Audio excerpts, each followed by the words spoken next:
पुलस्त्य कहते हैं, राजन ब्रह्मा जी सर्वज्ञ एवं साक्षात नारायण के स्वरूप हैं। वे उपचार से आरोप द्वारा ही उत्पन्न हुए कहलाते हैं। वास्तव में तो वे नित्य ही हैं। अपने निजी मान से उनकी आयु 100 वर्ष की मानी गई है। वह ब्रह्मा जी की आयु पर कहलाती है। उसके आधे भाग को परार्ध कहते हैं। 15 निमिष को एक काष्ठा होती है। 30 काष्ठाओं की एक कला और 30 कलाओं का एक मुहूर्त होता है। 30 मुहूर्तों के काल को मनुष्य का एक दिन रात माना गया है। 30 दिन रात का एक मास होता है। एक मास में 2 पक्ष होते हैं। 6 महीनों का एक अयन और 2 अयनों का एक वर्ष होता है। अयन 2 है, दक्षिणायन और उत्तरायण। दक्षिणायन देवताओं की रात्रि है और उत्तरायण उनका दिन है।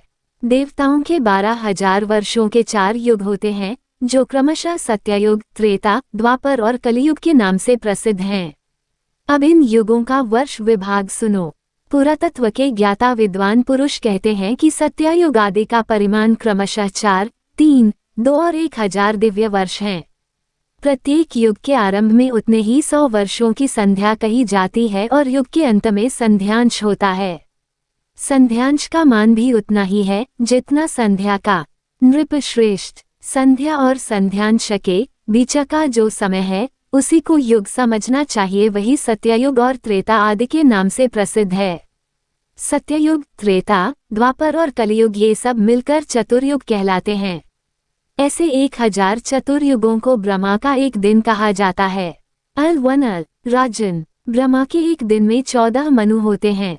उनके समय का परिमाण सुनो। सप्तर्षि, देवता, इंद्र, मनु और मनु के पुत्र ये एक ही समय में उत्पन्न होते हैं तथा अंत में साथ ही साथ इनका संहार भी होता है।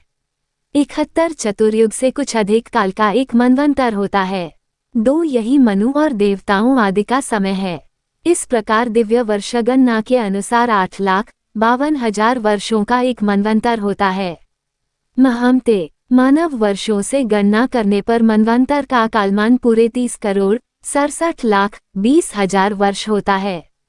इससे अधिक नहीं। 3 इस काल को 14 गुना करने पर ब्रह्मा के एक दिन का मान होता है। उसके अंत में नैमित्तिक नाम वाला ब्राह्म प्रलय होता है। उस समय भूलोक, भूवरलोक और स्वलोक संपूर्ण त्रिलोकी दग्ध होने लगती है और महरलोक में निवास करने वाले पुरुष आंच से संतप्त होकर जनलोक में चले जाते हैं। दिन के बराबर ही अपनी रात बीत जाने पर ब्रह्मा जी पुनः संसार की सृष्टि करते हैं।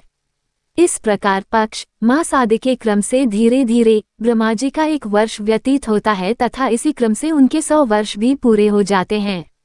100 वर्ष ही उन महात्मा की पूरी आयु है। भीष्म जी ने कहा, महामुने, कल्प के आदि में नारायण संज्ञक भगवान ब्रह्मा ने जिस प्रकार संपूर्ण भूतों की सृष्टि की उसका आप वर्णन कीजिए।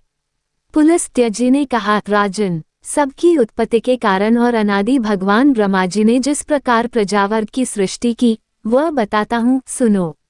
जब पिछले कल्प का अंत हुआ उस समय रात्रि में सोकर उठने पर सत्व गुण के उद्रेक से युक्त प्रभु ब्रह्मा जी ने देखा कि संपूर्ण लोक सूना हो रहा है।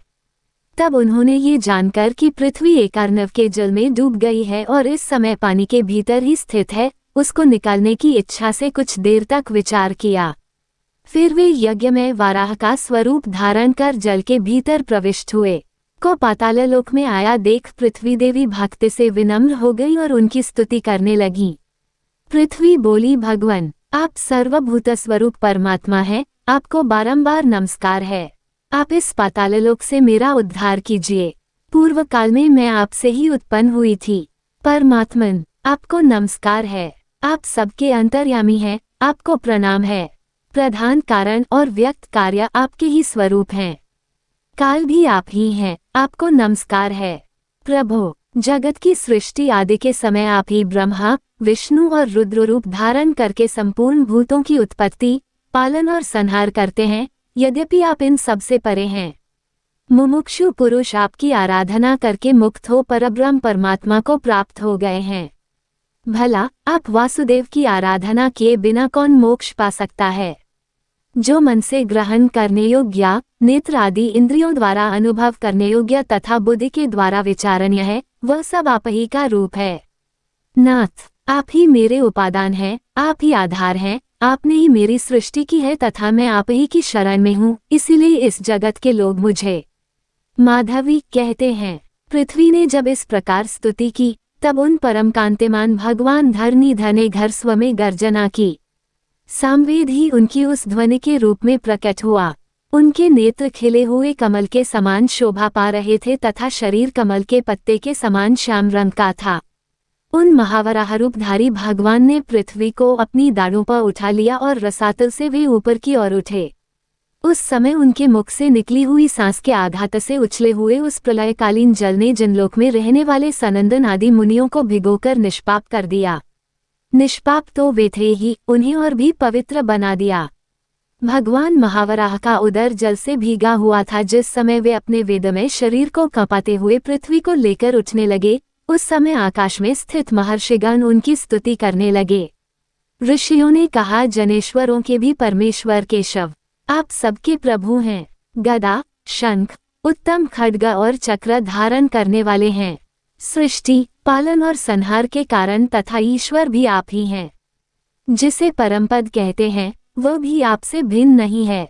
प्रभु, आपका प्रभाव अतुलनीय है। पृथ्वी और आकाश के बीच जितना अंतर है, वह सब आपके ही शरीर से व्याप्त है। इतना ही नहीं, ये संपूर्ण जगत भी आपसे व्याप्त है। भगवान, आप इस विश्व का हित साधन कीजिए। जगदीश्वर, एकमात्र आप ही परमात्मा हैं, आपके सिवा दूसरा कोई नहीं है। आपकी ही महिमा है, जिससे ये चराचर जगत व्याप्त हो रहा है। ये सारा जगत ज्ञान स्वरूप है, तो भी अज्ञानी मनुष्य इसे पदार्थ रूप देखते हैं, इसीलिए उन्हें संसार समुद्र में भटकना पड़ता है।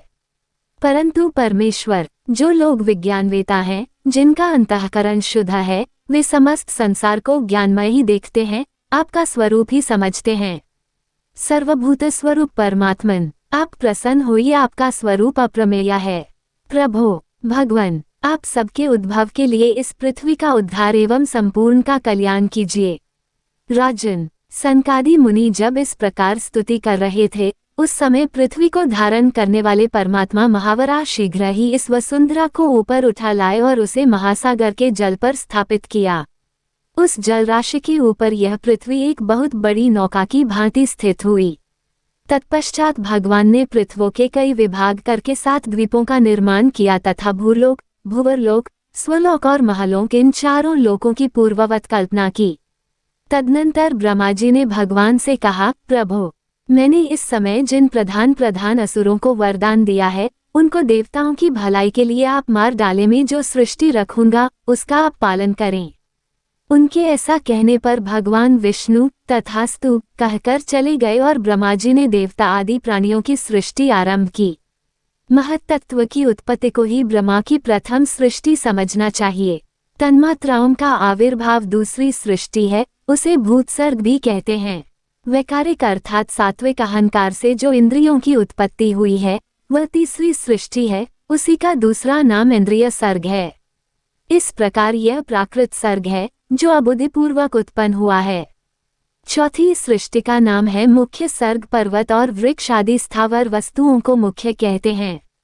तिर्यकोट कहकर जिनका वर्णन किया गया है, वे पशु पक्षी कीट पतंग आदि की 5वीं सृष्टि के अंतर्गत है, उन्हें तिर्यक योनि भी कहते हैं। तत्पश्चात ऊर्ध्वरेता देवताओं का सर्ग है, वही छठी सृष्टि है और उसी को देवसर्ग भी कहते हैं। तदनंतर 7वीं सृष्टि अर्वाक्सोताओं की है, वही मानव सर्ग कहलाता है। 8वां अनुग्रह सर्ग है, वह सात्विक भी है और तामस भी। इन 8 सर्गों में से अंतिम 5 वैकृत सर्ग माने गए हैं तथा आरंभ के 3 सर्ग प्राकृत बताए गए हैं। 9वीं कौमार सर्ग है, ये प्राकृत भी है वैकृत भी। इस प्रकार की रचना में प्रवृत्त हुए जगदीश्वर प्रजापति के ये प्राकृत और वैकृत नामक 9 सर्ग तुम्हें बतलाए गए, जो जगत के मूल कारण हैं। अब तुम और क्या सुनना चाहते हो?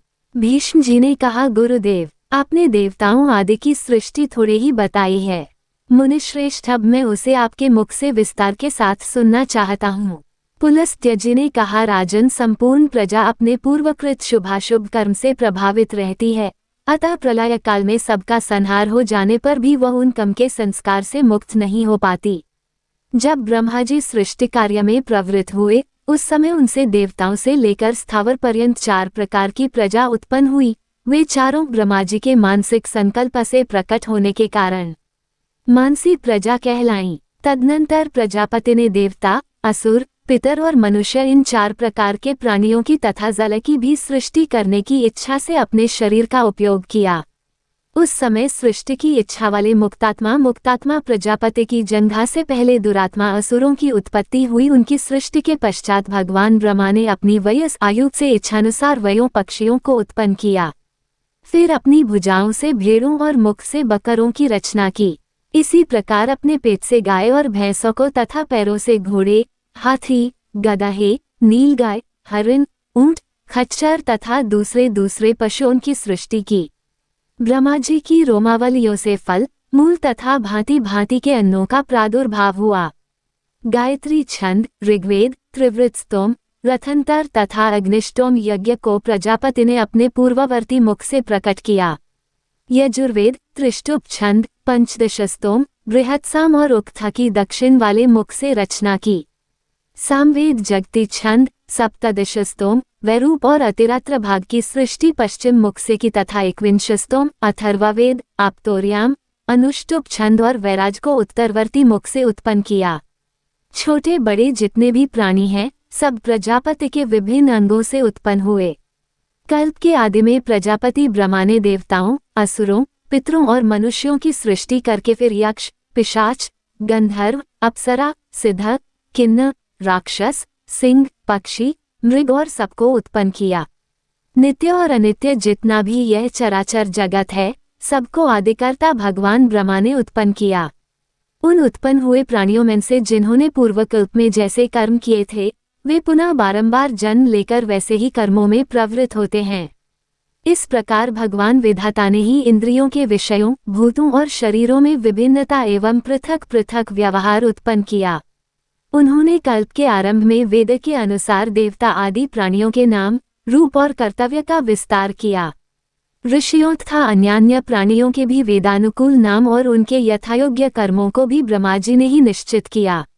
जिस प्रकार भिन्न भिन्न ऋतुओं के बारंबार आने पर उनके विभिन्न प्रकार के चिन्ह पहले के समान ही प्रकट होते हैं, उसी प्रकार सृष्टि के आरंभ में सारे पदार्थ पूर्व कल्प के अनुसार ही दृष्टिगोचर होते हैं। सृष्टि के लिए इच्छुक तथा सृष्टि की शक्ति से युक्त ब्रह्मा जी कल्प के आदि में बारंबार ऐसे ही सृष्टि किया करते हैं।